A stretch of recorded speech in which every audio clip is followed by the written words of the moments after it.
Okay, here are the possible pictures and the two equations that we will be using for our motion problems.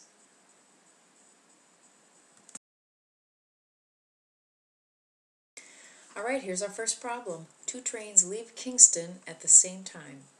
The eastbound train travels 5 miles per hour faster than the westbound train. What is the rate of each train if, after 3 hours, they are 333 miles apart? Now, you can be as artistic as you want. For this one, I'm just going to draw two circles. I've got my eastbound train, and I've got my westbound train. This guy is going east, this guy is going west, and at some point, looks like 3 hours, they are going to be 333 miles apart. Okay, your picture has to do with distance, so we're not going to put 3 hours on there. Alright, now every motion problem that we do is going to have a little table. So I'm going to label E for eastbound, W for westbound. I've got rate times time equals distance.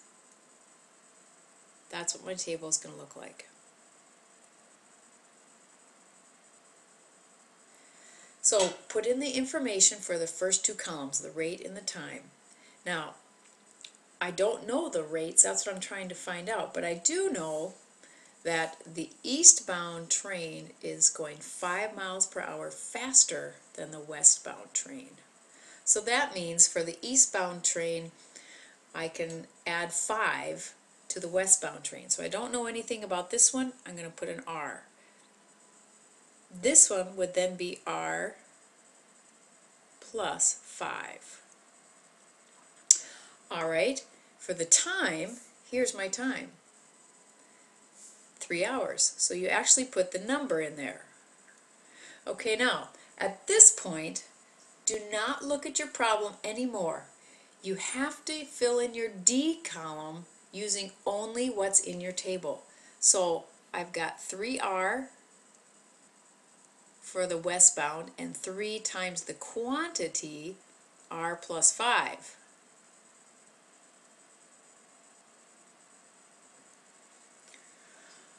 Alright, then the other key to this problem is after you have this filled in, those are distances and they need to go on your picture.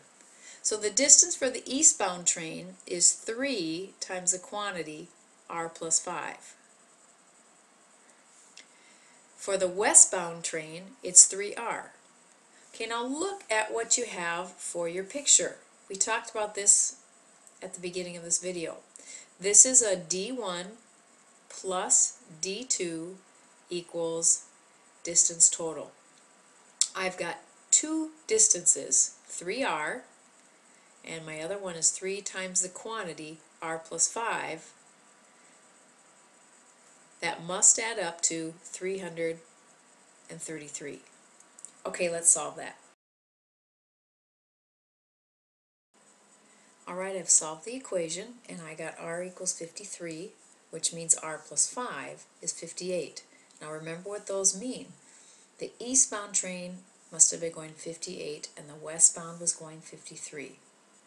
So, step 5. Therefore,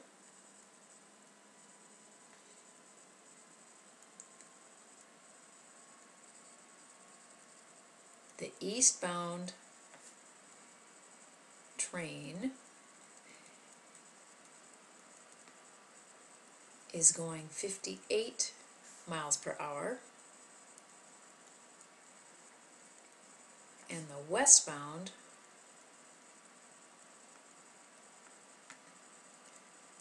is going 53 miles per hour.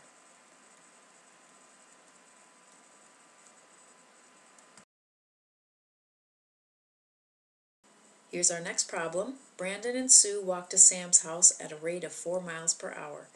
They ride their bikes back home at a rate of 8 miles per hour over the same route that they walked. It takes 1 hour longer to walk than ride. How long did it take them to walk to Sam's house? Okay, so I've got these two kids. I'll just draw them together. They are going to go to Sam's house. Here's Sam's house. My little chimney. Okay, there's Sam's house. They're going to turn around, get on their bikes, and they're going to come back. So if you look at the picture, you should be able to tell that this is going to be a distance 1 equals distance 2. So number 2, here comes our chart.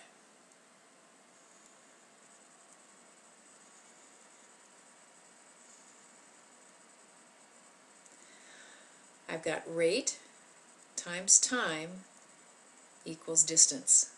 Same formula every single time on top. Okay.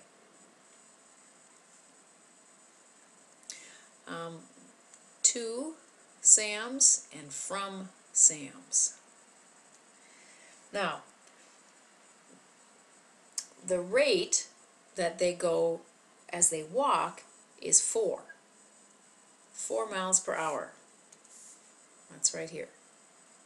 They ride their bikes back at 8 miles per hour. So that means the rate coming home is 8 miles per hour. So what do we know about the time? It just says it takes 1 hour longer to walk than it does to ride. So I'm going to start by letting t equal the time that they're riding, because that's when they're coming from the house back to where they started from. Now, if the time to walk is 1 hour longer, then this would be t plus 1. Now, cover up the word problem and don't pay any attention to it. You fill in your D column just by looking at the table. Alright, I'm going to do it in red here. I have 4 times the quantity, t plus 1,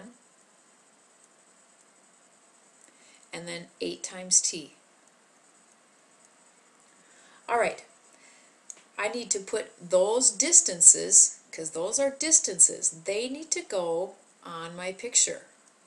So the distance 2 is 4 times the quantity, t plus 1, and the distance coming home is 8t. Alright, you know that your equation is going to be distance 1 equals distance 2. So fill in 4 times the quantity, t plus 1, equals 8t.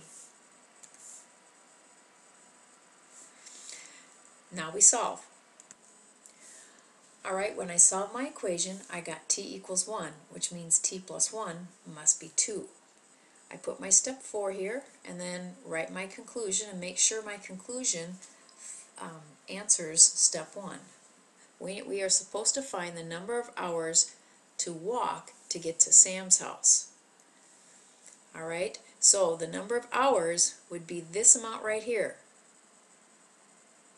The time 2, because that's walking. So I need t plus 1. Even though I know that t is 1, that's actually not part of my solution.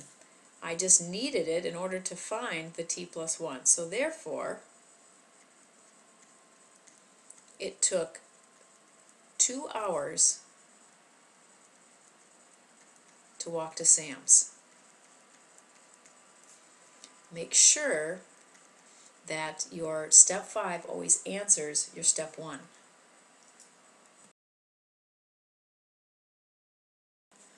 Alright, here's our next problem.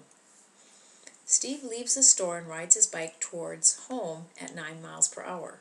2 hours later, his brother leaves the store and comes after him at 27 miles per hour on his moped. How long will it take him to catch up with Steve? So number 1, find the number of hours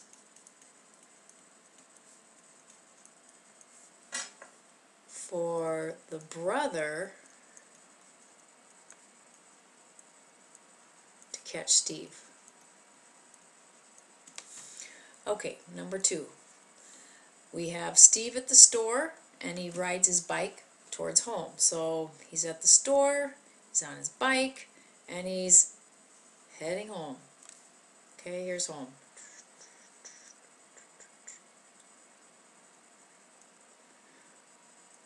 Okay, now his brother takes off a little bit later on his moped, so it's got some motor here. Okay, and he's going to take off and he's going to go after Steve, and eventually he's going to catch up to him. I don't know if they're quite at home or not, but they're both headed towards home. And at some point, they are going to be at the same place because the brother's going to catch up with him. Okay, you should be able to see from the picture that I've got distance 1 equals distance 2. Okay, we'll get to that in a minute. So for my table, I've got Steve and I've got his brother. So I've got Steve and I've got his brother, and I have rate times time equals distance. Alright, let's see what the story problem itself gives us. It says that Steve is riding his bike at 9 miles per hour. And his brother is going 27 miles per hour. So the rate for Steve is 9 and his brother is 27. Now as far as the time goes, the only thing I know is 2 hours later his brother leaves the store. So depending on which one I let T be, if I just say that Steve goes for T hours, his brother has 2 less hours because he leaves 2 hours later. So think about the total time. If someone leaves later, he has less time. So I would write that as T minus 2. Now if you wanted to let the brother's time be T, then Steve's time would be T plus 2. There has to be a difference of 2, and Steve is the one that has to have more hours on the road. Alright, now you cover up the word problem and fill in your distance column right here. So I have 9 times T for Steve and 27 times T minus 2 for the brother. Now take those distances and put them on your picture. This guy was Steve, this is the brother. So Steve is going 9T and the brother is going 27 times the quantity T minus 2. Alright, your equation is going to be D1 equals D2. Fill it in. I've got 9T equals 27 times the quantity T minus 2. Okay, let's solve that. Alright, I've got my equation solved and I get T equals 3, and then T minus 2 must equal 1. Now, step 1 tells us what we should put on step 5. We were supposed to find the number of hours for the brother to catch Steve. So you go up to the brother and find out his time was T minus 2. So that's why I needed to do this part, because that actually is my answer. Therefore,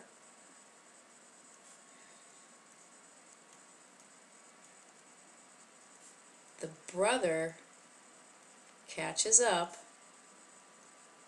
in 1 hour.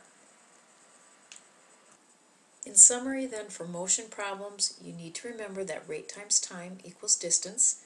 That's the formula that you put across the top of your chart. There are 2 types of motion problems, D1 plus D2 equals distance total, or D1 equals D2.